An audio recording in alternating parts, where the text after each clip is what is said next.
This is Eye of the Storm, a St. John's video series presented by Tri-State Cadillac.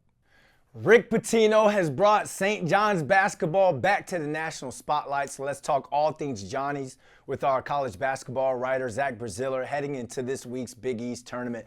Zach, what's going on, man? How you feeling, bro? Good. How are you? I'm great, but not as good as Rick Pitino, especially in the all-white suit. Let's get straight into this, man, because we're talking about a team that's won 16 of the last 17, and they just pretty much put the cherry on top of the regular season with the buzzer beater win. Is St. John's, forget the hottest team in the Big East, is this team the hottest team in the nation? They're one of them. I mean, look, they haven't lost at full strength since New Year's Eve. 18-2 in the league, 27-4 overall. They just find ways to win. It's been an incredible year, and now we get to the real season. We get to the Big East tournament, the NCAA tournament, March Madness. Now it's even bigger. So yeah, I mean I think they're a legit Final Four contender. They're a team that I think should make the second weekend, and their fans are excited, and they should be. Yeah, they're definitely the pride of New York, and you're hearing people on college basketball broadcasts, national college basketball broadcasts, giving the Johnnies their flowers for the season that they've been able to put in. But before we start talking about the Big East tournament, and we get into that, 11-9 in conference play and 20-13 overall in Pitino's first season. 18-2 in the conference, 27-4 overall, like you mentioned, and the Big East regular season title. Is this Pitino's biggest turnaround in his coaching career? Let's see what happens in March. Look, his second year at Providence, they made the Final Four. That was an absolutely remarkable season. I think it's up there, though. I don't think there's any question it's up there.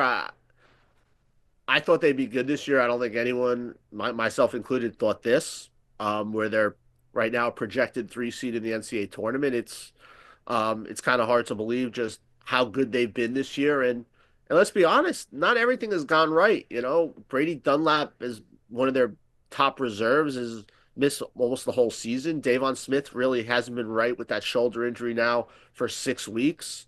They've had some injuries. It's not like it's been perfect, but this is just a team that just wins and keeps winning. But yeah, I think you have to put them this up there among his best. I mean, you could put it up there with Providence second year, and I know Kentucky second year coming off, he inherited a mess there, and so second year was really, really good there as well. But yeah, so I'll put it up there. I'm not going to say the best, but up there. How about that? Do you think he should win National Coach of the Year, or what does this team need to do for him to be a sure lock for National Coach of the Year?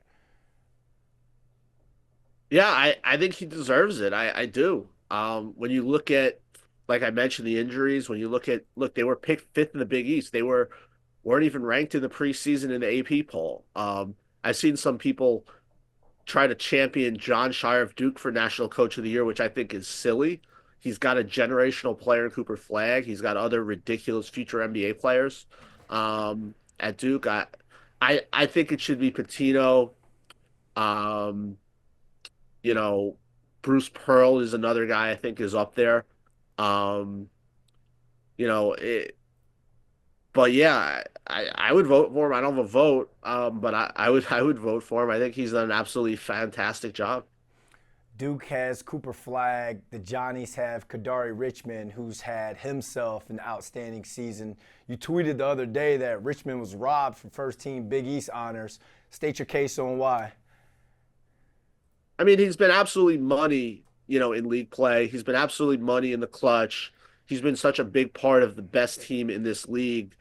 I don't see how he's not an all-league player, a first-team all-league player. I just don't. I mean, the play the other day is kind of typical of what he does. He just makes winning plays, where he strips the ball from Chase Ross, sets up the Zuby Edge for Jordan for a basket at the buzzer. I I understand maybe some coaches were leery of 3 St. John's players on the first team, but Micah Peavy getting it over him to me is Micah Peavy's on the seventh place team in the league.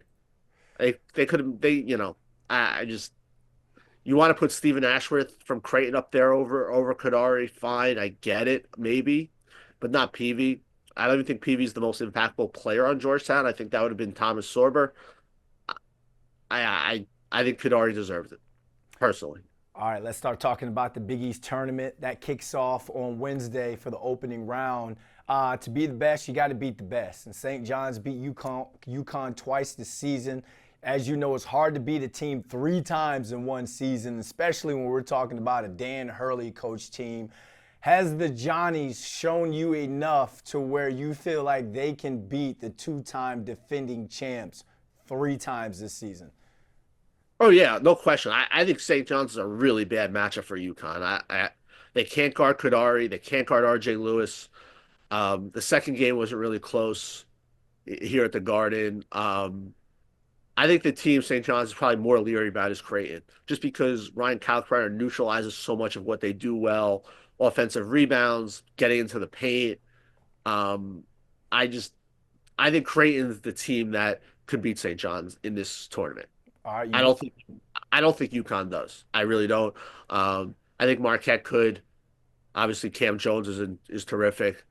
Marquette and Creighton to me are the two teams that I think St. John's would be worried about. I don't. I think St. John's would beat UConn again. I know it's tough to beat a team 3 times. I just don't think UConn matches up well with St. John's. who are a couple sleeper teams or teams that are on the bubble that are really desperate, but they could end up making some sort of run, surprise everybody, and win the Big East tournament? Xavier, no question about it. They're a 4 seed here. They played really well of late, took advantage of a soft schedule to finish. They're right on that bubble. They got to beat Marquette on Thursday to make the tournament, in my opinion. I would keep an eye on them. And then look, Villanova, they're not really on the bubble, but they have the leading scorer in the country, Eric Dixon. They hit a ton of threes. They have, to me, they have the talent where they should easily be a tournament team. They've blown a ton of games late, twice against Georgetown. So yeah, I would go Xavier and Villanova would be my two sleepers.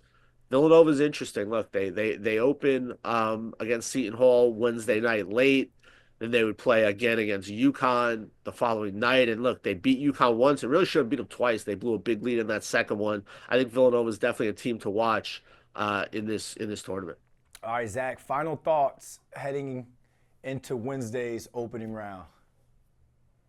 I love the Big East tournament. I think it's great. It's a great tournament. It's fun. It's festive. The crowds are awesome. And it's a very different Big East tournament because you have St. John's going in as the favorite. It's kind of hard to wrap your head around when you're used to them kind of going to the tournament, like needing to win the tournament just to make the NCAAs. St. John's is the 1 seed playing Thursday at noon is bizarre. So it's very different Big East tournament that I'm used to, but I think it's going to be a lot of fun. I do, and I'm sure everyone's rooting for UConn St. John's Saturday night, and I would love that. I just think it would be such an awesome environment and such an incredible night. But I'm looking forward to the whole tournament. I just think it's one of my favorite events of the year as our sports writer, and I bet it never disappoints, and I don't expect it to this year either. All right, Zach, thanks for taking the time out to come and hang out with us, man. Appreciate you.